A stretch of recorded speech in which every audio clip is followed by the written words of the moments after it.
সব শেষ ম্যাচেও নিয়েছেন 1 উইকেট। 2 ওভার হ্যাটট্রিক সহ পেসারদের মধ্যে শীর্ষে থেকে আইএল টি-20 লিগ শেষ করলেন কাটার মাস্টার মুস্তাফিজুর রহমান। মাত্র 8 ম্যাচেই পেছনে ফেলেছেন রাশিদ খান, ডেভিড উইলি সহ দুনিয়ার তাবৎ বোলারদের। নিজের বোলিং জাদু দেখিয়ে নজর কেড়েছেন সকলের। ফিজের এমন রাজত্ব এবং পারফরমেন্স নিয়েই বাকিটা জানবো রিপোর্টে।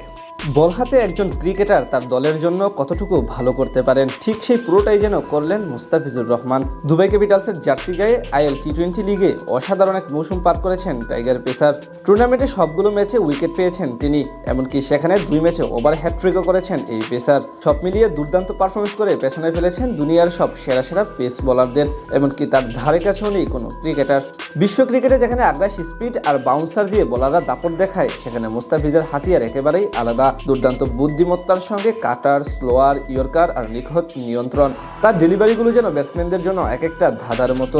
আর এমন হাতিয়ার দিয়ে চলমান ইন্টারন্যাশনাল টি-20 লিগে উঠে পড়েছেন সবার উপরে, যেখানে পিছনে ফেলেছেন ক্রিকেট বিশ্বের সব সেরা বোলারদের। 2025 সালে টি-20 সংস্করণে অসাধারণ ছিলেন মুস্তাফিজ। তিনি খেলেছেন এমন বেশিরভাগ ম্যাচেই জয় পেয়েছে বাংলাদেশ। বলা চলে তার নৈপুণ্যেই হেসেছে পুরো দল। তেমনই ফ্র্যাঞ্চাইজি টুর্নামেন্টও অসাধারণ সময় পার করেছেন তিনি। 2026 আইএল টি-20 লিগ খেলতে গিয়ে নিজের প্রথম ম্যাচে মাঠে নামেন শক্তিশালী গলফ জায়ান্টের বিপক্ষে। সেখানে 4 ওভারে মাত্র 26 রান দিয়ে নেন জোড়া উইকেট। এরপর আবুধাবি নাইট রাইডার্সের বিপক্ষেও 2 উইকেট শিকার করেন এই পেসার।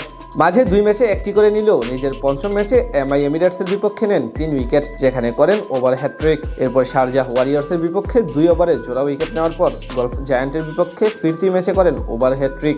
আর গতরাতে আবারও নেন 1 উইকেট। সব মিলিয়ে 8 ম্যাচে 15 উইকেট নিয়ে টুর্নামেন্টের সব সেরা পেসার ও স্পিনারদের পেছনে রেখে বিপিএল এর জন্য আসর থেকে বিদায় নিলেন তিনি, যেখানে বল করেছেন মাত্র 15.5 গড় এবং ওভার প্রতি কেবল 8 রান খরচ করে।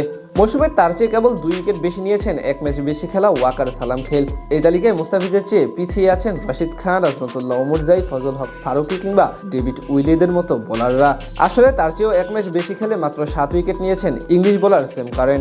আরেক স্পিড স্টার ডেভিড উইলি 9 ম্যাচে নিয়েছেন মাত্র 6 উইকেট।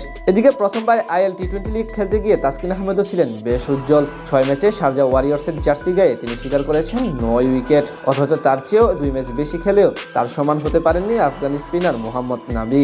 সব মিলিয়ে বলা চলে বল হাতে দুর্দান্ত সময় পার করে এসেছেন টাইগার 2 তারকা ক্রিকেটার। বিশেষ করে টুর্নামেন্টের দ্বিতীয় সর্বাধিক উইকেট সংগ্রাহক হিসেবেই আসর সমাপ্ত করলেন মুস্তাফিজ। ঠিক এমন পারফরমেন্সের কারণেই এবার আইপিএল নিলামে 12.46 কোটি টাকার বিনিময়ে কলকাতা নাইট রাইডার্সের স্কোয়াডে সুযোগ পেয়েছেন তিনি। দুবাই ক্যাপিটালসের জার্সি গায়ে আইএল টি-20 লিগে অসাধারণ এক মৌসুম পার করেছেন টাইগার পেসার। টুর্নামেন্টে সবগুলো ম্যাচে উইকেট পেয়েছেন তিনি, এমনকি সেখানে 2 ম্যাচে ওভার হ্যাটট্রিকও করেছেন এই পেসার।